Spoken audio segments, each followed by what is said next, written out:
Potensi kecurangan TSM, satu misalnya adanya pembukaan posko pengaduan pelanggaran pemilu yang berkantor di kantor Kemenkopolhukam.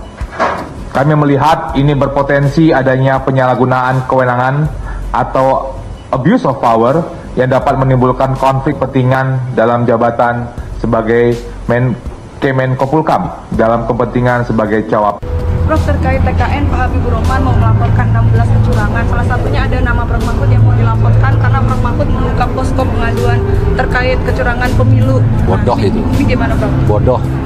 Karena posko pemilu itu sudah ada, bukan posko itu namanya des pemilu. Sejak tahun 2014 sudah ada. Dan itu bukan penyelenggara pemilu, tidak akan mengadili pemilu, tidak akan pulang pemilu. Penyelenggara pemilu itu KPU. Itu hanya mencatat peristiwa, menerima laporan lalu disampaikan ke KPU. Supaya tahu juga bahwa di DES itu ada 19 kementerian lembaga termasuk TNI, Polri, Kemlu, Menteri Keuangan, Kemdagri, KPU, Bawaslu masuk di situ. Itu kan orang bodoh nggak baca fakta lalu menganggap itu salah. Kan itu bukan sesuatu yang bisa digunakan oleh capres manapun, cawapres manapun. Dan Menko Polhukam di situ hanya sebagai pembuat SK-nya dan tidak ngambil tindakan hukum apa-apa.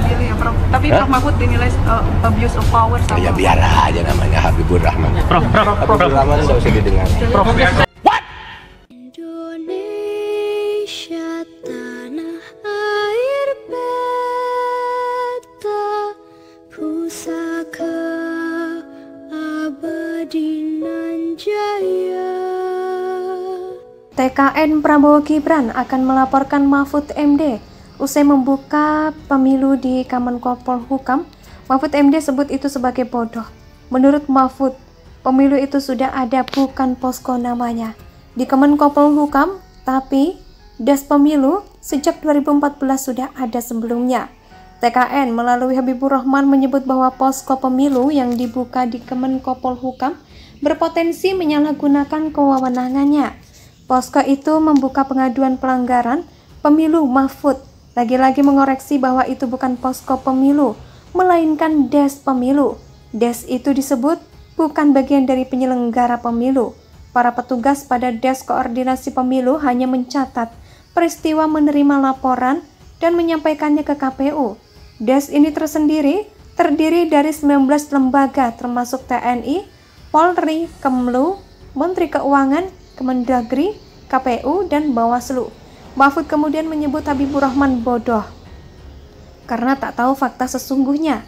Menurut Menko Polhukam, itu jika des atau posko pengaduan kecurangan pemilu bukanlah sesuatu yang bisa digunakan oleh salah satu partai atau capres-cawapres manapun. Bahkan Mahfud juga tidak mempedulikan laporan yang akan disampaikan oleh kuasa hukum dari pihak TKN Prabowo Gibran. Memang TKN kubu Prabowo ini memang bego. Ya, sama seperti capresnya yang tidak membaca data dengan benar. Kubu Prabowo hanya bisa nyinyir, menuduh, menebar fitnah, bahkan membuat manuver seolah-olah kubu mereka yang terzolimi, karena mereka takut kalah dan gagal menang satu putaran. Mereka juga melakukan intimidasi kepada para lawan mereka, seperti yang dilakukan kepada Mahfud MD ini. Menanggapi hal itu, Sekretaris Jenderal Partai PDIP, Hasto Kristianto, mengaku TPN Ganjar Mahfud terus menjalin komunikasi dengan PNAS Amin untuk menghadapi intimidasi yang mereka terima menghadapi Pilpres 2024. Intimidasi dan penghadangan itu menurut Hasto terjadi dari hulu hingga hilir. Di hulu, kata Hasto, ada pihak yang dihadang untuk mendukung pasangan Capres Ganjar Mahfud. Sedangkan di hilir, menurut dia ada penghalangan dalam pelaksanaan kampanye. Di lapangan ya begitulah. Prabowo dan timnya kekuasaannya kembali meronta. Arogansi yang dulu mereda sekarang bangkit karena dukungan besar dari sang presiden. Saya awalnya tidak percaya dengan fenomena yang akhir-akhir ini mengganggu mata, telinga, kepala, dan semuanya. Tapi ternyata itu memang ada. Maka dari itu, satu-satunya jalan untuk memperbaiki situasi adalah memiliki kandidat yang jauh dari masalah, jauh dari drama, dan jauh dari settingan. Kandidat tepat sebagai pemimpin 2024 adalah Ganjar Mahfud. Kenapa tidak yang satunya? Karena tidak bisa kerja. Rekam jejak keduanya yang jauh dari keberhasilan dan justru gagal.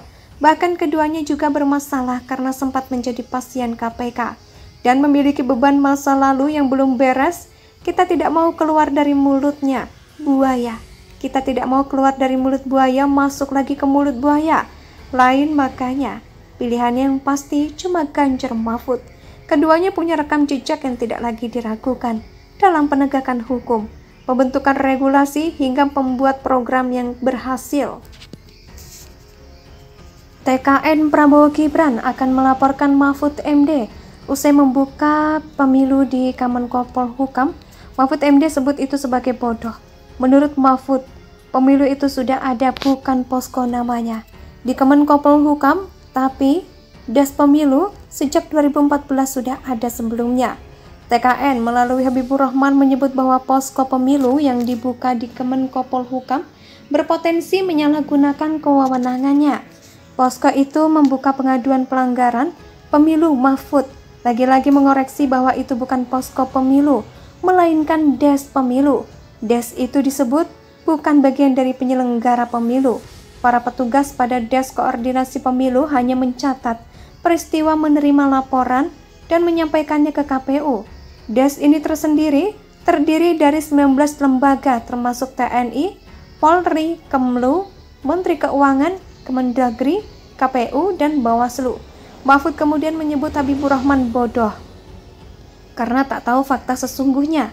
Menurut Menko Polhukam, itu jika Des atau posko pengaduan kecurangan pemilu bukanlah sesuatu yang bisa digunakan oleh salah satu partai atau capres-cawapres manapun. Bahkan Mahfud juga tidak mempedulikan laporan yang akan disampaikan oleh kuasa hukum dari pihak TKN Prabowo Gibran. Memang TKN kubu Prabowo ini memang bego. Ya, sama seperti capresnya yang tidak membaca data dengan benar. Kubu Prabowo hanya bisa nyinyir, menuduh, menebar fitnah, bahkan membuat manuver seolah-olah kubu mereka yang terzolimi. Karena mereka takut kalah dan gagal menang satu putaran. Mereka juga melakukan intimidasi kepada para lawan mereka seperti yang dilakukan kepada Mahfud MD ini.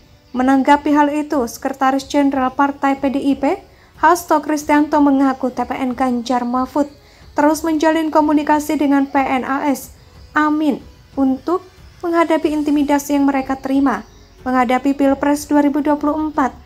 Intimidasi dan penghadangan itu menurut Hasto terjadi dari hulu hingga hilir. Di hulu, kata Hasto, ada pihak yang dihadang untuk mendukung pasangan capres Ganjar Mahfud. Indonesia sejak dulu kala tetap dipuja-puja bangsa.